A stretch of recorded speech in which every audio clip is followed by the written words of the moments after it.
Hey folks, Real Honesty with Jarmuthlin. I'm Jarmuthlin. This is a WWE MSG 40-year reflection show on the September 26, 1977 edition that had a fairly stacked card when you look back on it.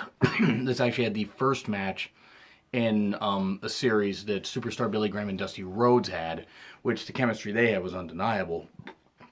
And it was an interesting time capsule. Now, some of these matches, I mean, looking back on it, because this is 40 years, and I recognize that when I'm recording this is the 27th of September, I've been working a whole lot, and I just managed to get to this show right now. So I appreciate you guys for watching this, and forgive me if I don't know a ton about some of these guys. Because as much as I try to know about the history of the business as a wrestling fan, I may not know a ton about a few of these guys. But going through the show, this is of course when Vince McMahon Sr. owned the company, ran out of Madison Square Garden and a few other venues, but stayed mainly in his own territory, did not go into other people's territories until Vincent K. McMahon took over and took it national and everything, and has made it the powerhouse, the insane, massive blob, not in the Steve McQueen movie, more in the 1980s version, where it's just swallowing companies up whole. But looking back on this, it's amazing the talents that they were able to bring in. Vince McMahon Sr. was very respected and brought in a good amount of people. You had a guy named Jack Lee as the ring announcer. And that was pretty cool. You know, you had the old school mic that had two mics on, it came down from the ceiling, and it was really, really cool that he, was like, hey, weighing in at this and this from the Isle of Samoa, or from Malta, the Isle of Malta, or from Pittsburgh, Pennsylvania, whatever. He had a really cool, old school kind of boxing announcer voice. That's when wrestling was presented is a little more real, a little more like a fight. And that worked pretty well here. Of course, Vince was on commentary. Besides calling a lot of back body drops, he called some moves and kept it. He had enthusiasm for some of the matches.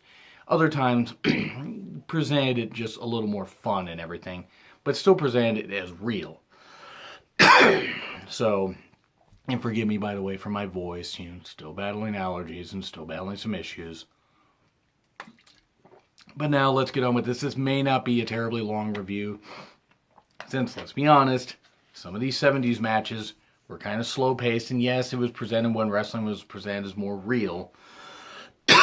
But some of them were slower paced and featured a lot of rest holds, which 2004 Orton would approve of.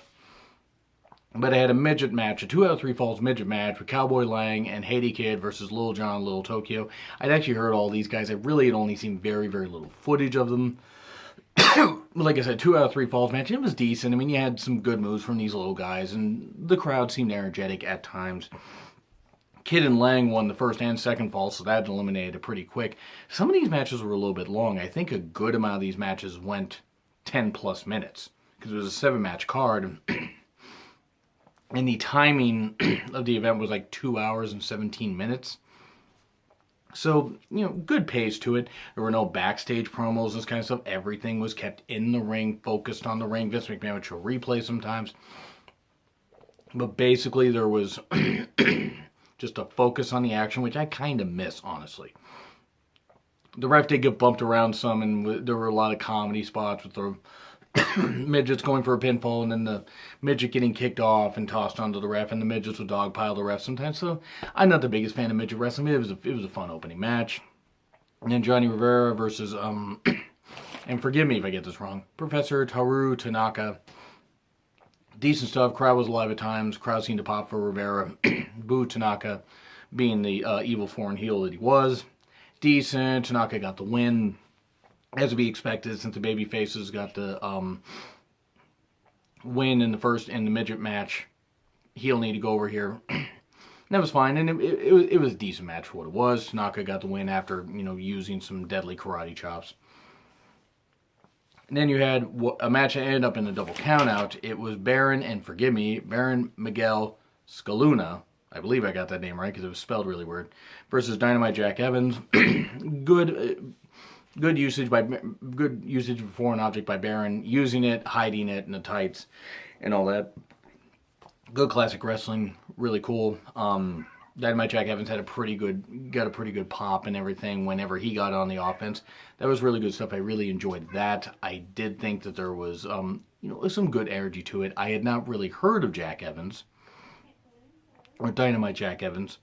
I'd heard a little bit about Baron, a little bit, but it was good for what it was. It's a good match for what it was. Freddie Blassie is absolute gold. He was out there. Mr. Fuji, he was just out there, and then you had Mr. Fuji in a wrestling ring, like wrestling. I mean, I'm talking like actually legit, like not being goofy, just wrestling and everything. That was really really good stuff. I really enjoyed that. I really thought that what was nice is that you got to see Fuji before he was totally broken down like he was in the 80s when they had him as part of mixed tag matches. I thought that, and he faced Lenny Hearst from Jamaica, the West Isles of Jamaica, I believe they announced him at. And Fuji won as he should have won. I didn't think that it wasn't the greatest match. Fuji at this point was a lot more broken down. I think he only wrestled a few more years before he was done. But certainly not a bad match. And then you had Pretty Boy Larry Sharpe tossing out Rhodes, in a flashy robe and everything, tossing out roses. You had Bob Backlund do a promo before this match. Bob Backlund faced Pretty Boy Larry Sharpe. And boy, Backlund was hugely over. I mean, hugely over. Hugely over. I mean, it was amazing. It was just amazing. I'll be right back, folks. After a short break to let my producer, a.k.a. my cat, out of my room, I am back. And it's the same Pretty Boy Larry Sharpe versus Bob Backlund. Great stuff. Just great stuff. Backlund was so smooth in the ring.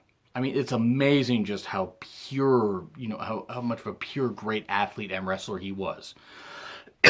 Sure, the whole goody two-shoes stick was starting. I mean, it wasn't affecting him yet, but by the time guys like Jimmy Snuka and others came along, Backlund's popularity was starting to wane. Even though Backlund was a really, really tremendous worker and was a good guy and presented a really good clean-cut image for the WWF at the time, this he was good here. It was really, really enjoyable stuff. Not Backlund's best match by far, of course, but a good showcase for him. And Larry Sharpe certainly got some offensive moves in. But then Larry Sharpe succumbed to Bob Backlund's huge atomic drop that he actually used to beat Superstar Billy Graham about 7 months after this. So it was enjoyable. And then speaking of Superstar Billy Graham, Superstar Billy Graham and Dusty Rhodes, the Grand Wizard, out there presenting Superstar Billy Graham. And it was a WWF Championship match. That's a lot of W's. My God, the crowd was on fire. I mean, Graham was starting to get over at this point where there were sporadic cheers. He was still getting quite a few boos. But Dusty Rhodes, my God, Dusty Rhodes was so on fire. Dusty worked his butt off to make Graham look good. And sorry, Graham was the shits. Graham really was the shits once the bell rang. He had tremendous charisma. Tremendous charisma and could talk people into the building. Dusty had tremendous charisma, could talk people into the building. But Dusty could work. Superstar Billy Graham could not work. It's a good thing he did steroids because his physique and his talking is all he had. But yeah, it didn't... It was the best match of the night easily because it's the match people went to see. I was really surprised this wasn't actually the main event. I got by the finish why it wasn't the main event, but still, it was really, really fun. It was a damn fun match. It's what you would expect a title match to be, and doing it in a certain way, so people were, people thought they saw a title change, but they didn't. And then you would get a return match, and Dusty Rhodes was like, I'm not finished. I came to a long way to get that title. Superstar Billy Graham, get your butt out here. Or get your ass out here, or something like that. So what happened is they actually got a return match, and I will do a reflection on the return match I had, the Texas Death match I had, which I believe was a month later in October. So whenever that show, I think it's the 24th of 1977. So just about a month after the show. So I will be doing a reflection on that at some point when I get time. But still, this was an enjoyable match. It was easily the best of the show. Because Dusty worked his ass off to make Superstar Billy Graham, who was the shits in the ring, look really, really good. George Steele and Peter Maivia, decent brawl. George Steele was never a great worker. Peter Maivia, I'm not going to say he was the best worker either, but he was very charismatic. George Steele, before he got the Animal moniker, worked a great heel time here. Or, great heel, type shtick and match. Using a foreign object and everything. But Peter Maivia had enough, of course.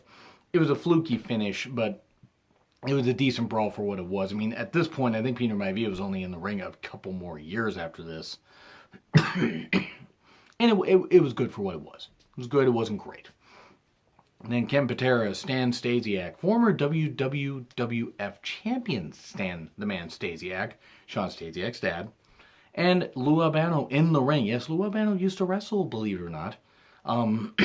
Versus Tony Garea, Larry Zabisco, and Chief Jay Strongbow in a 3 out of 5 falls match. That's an unusual stipulation, but at least for what I remember. But it was a weirdly long match, but it took forever. It had a good pace. I mean, certainly the Babyfaces, Abisco, Garea, and Strongbow got a good pop, and it wasn't the best thing.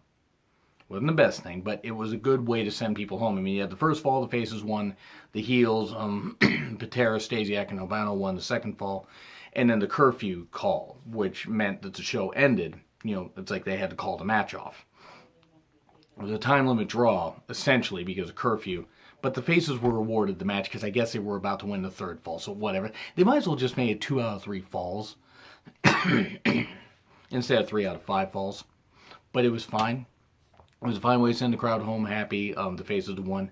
And then we got the return match a month later with Dusty Rhodes and Superstar Billy Graham in a bloody Texas Death Match, again, that I will be reviewing soon.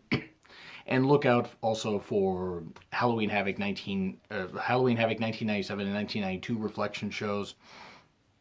And also me counting down the Halloween Havoc events in general. That will actually be a countdown series that I'll be doing from worst to best that will pop up through October, and a top 25 favorite horror movies of all time list.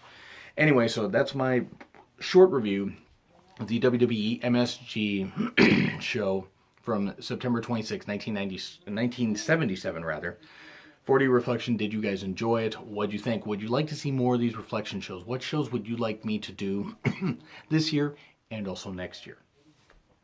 Just let me know in the comments. Like, share, and subscribe. Twitter link is in the description. It's been Real Honesty with John Ritlin. I'm John Ritlin, and I will see you soon.